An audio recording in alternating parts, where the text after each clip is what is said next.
Freundinnen und Freunde, ich habe im letzten Jahr ein Buch geschrieben, das ich heute hier vorstellen möchte.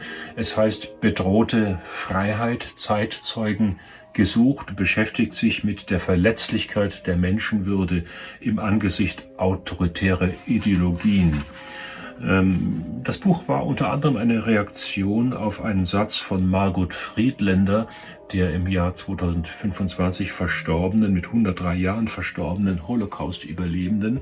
Und sie hat einmal gesagt, ihr sollt die Zeitzeugen sein. Und das hat mich unmittelbar angesprungen, was sie da gesagt hat. Denn die Frage, für was sollen wir eigentlich heute Zeitzeugen sein? Bei Zeitzeugen denkt man meistens an alte Leute, die von irgendwelchen alten Zeiten sprechen. Aber wir Gegenwartsmenschen, Zeitzeugen, wofür? Nun, wir können es nur sein, indem wir unsere Zeit aktiv wahrnehmen. Darum geht es mir in diesem Buch, die aktive Wahrnehmung unserer Realität. Und da gibt es Dinge, die kennen wir aus ganz alten Zeiten auch schon. Und das ist heute wieder en vogue. Lügen werden zu Wahrheiten erklärt, unabhängige Gerichte und freie Medien in Frage gestellt, kritische Stimmen an den Rand gedrängt, Rechte von Minderheiten angefochten, Vielfalt als Bedrohung gebrandmarkt, zivilgesellschaftliches Engagement wird diffamiert und so weiter und so fort. Unsere Demokratie, so kostbar sie ist gleichzeitig auch sehr verletzlich. Aber das ist genau eine Qualität dieses Systems, das angewiesen ist auf Dialog, auf Verständigung, auf Streitkultur, auf Diskussion, auf Klärung der Standpunkte und auf das Akzeptieren unterschiedlicher Standpunkte. Das macht sie auf der einen Seite verletzlich, auf der anderen Seite ist das genau ihre große Stärke. Was geschieht, wenn das verloren geht?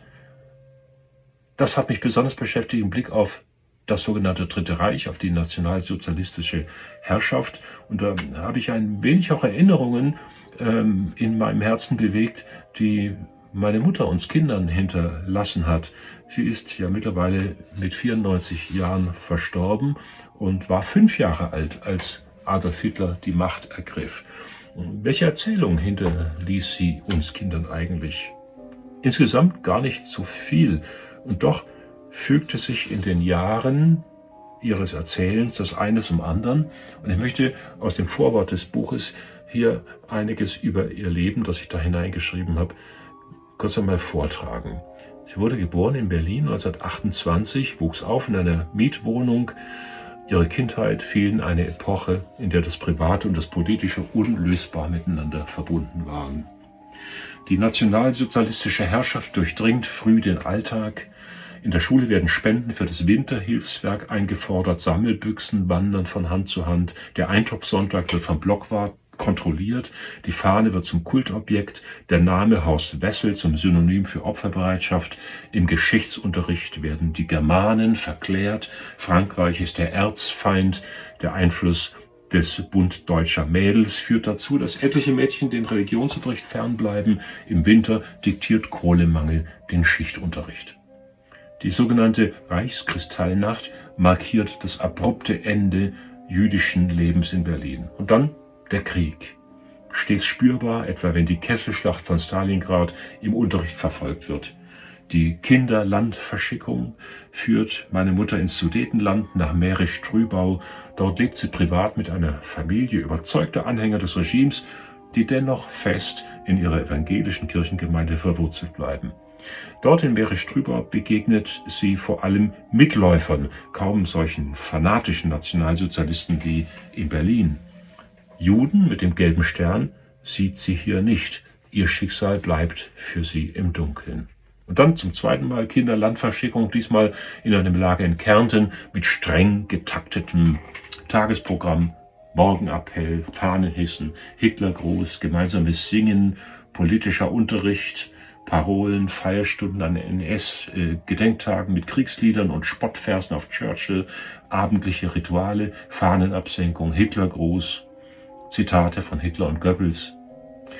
Eine prägende Erfahrung bleibt die kollektive Bestrafung eines Mädchens durch die Gruppe, ein Spießrutenlauf. Das Mädchen hatte gestohlen und musste nun von jeder anderen Mitschülerin geohrfeigt werden.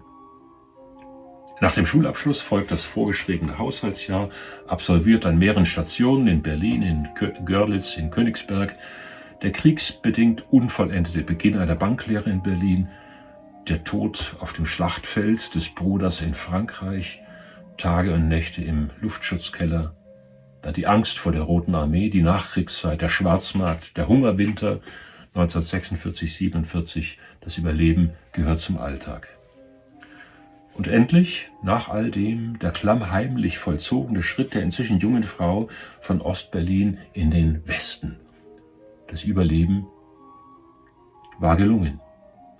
Aber die Familie wird eines Tages hinter der Mauer, die man errichten wird, zurückbleiben. Für immer.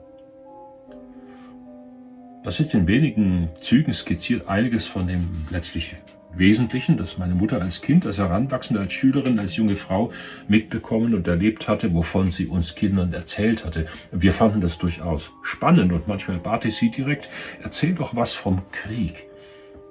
Und was sie erzählte, fühlt sich im Nachhinein verglichen mit den grauenvollen Berichten aus den Konzentrationslagern beinahe schon wieder harmlos an. Aber das war es natürlich ganz und gar nicht. Dies wurde umso deutlicher, als in sehr fortgeschrittenen Lebensjahren die eine oder andere Andeutung hinzukam, im Lauf von Gesprächen eingestreut, verlegen und beinahe zaghaft wie ein Wagnis, über jüdische Nachbarn und Mitschülerinnen, die angeblich weggezogen waren, über meinen Großvater, der das Abholen eines Nachbarn beobachtet und das seiner Frau kurz und leise zugeflüstert hatte, über Menschen, die im bombardierten Berlin als brennende Fackel die Straße hinunterrannten, und dann später die hochbetagte, schon über 90 Jahre alt, Albträume voller Soldaten, Bomben, Ruinen und immer wieder angstvolles Hochschrecken aus dem Schlaf. Diese Geschichten mögen alt sein und sind es doch nicht, denn die Freiheit ist nach wie vor bedroht, heute durch neue autokratische und diktatoriale Machtsysteme, die mehr und mehr versuchen, Freiheit und Demokratie, Meinungsfreiheit und die Würde, die unantastbare Würde des einzelnen Menschen zu überwinden, zu bekämpfen, zu zerstören.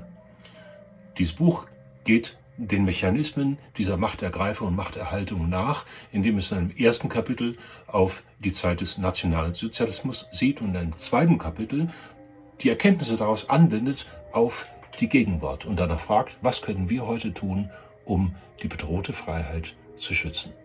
Und auch wenn es ein schweres Thema ist, trotzdem viel Freude beim Lesen und vielen Dank fürs Zuhören.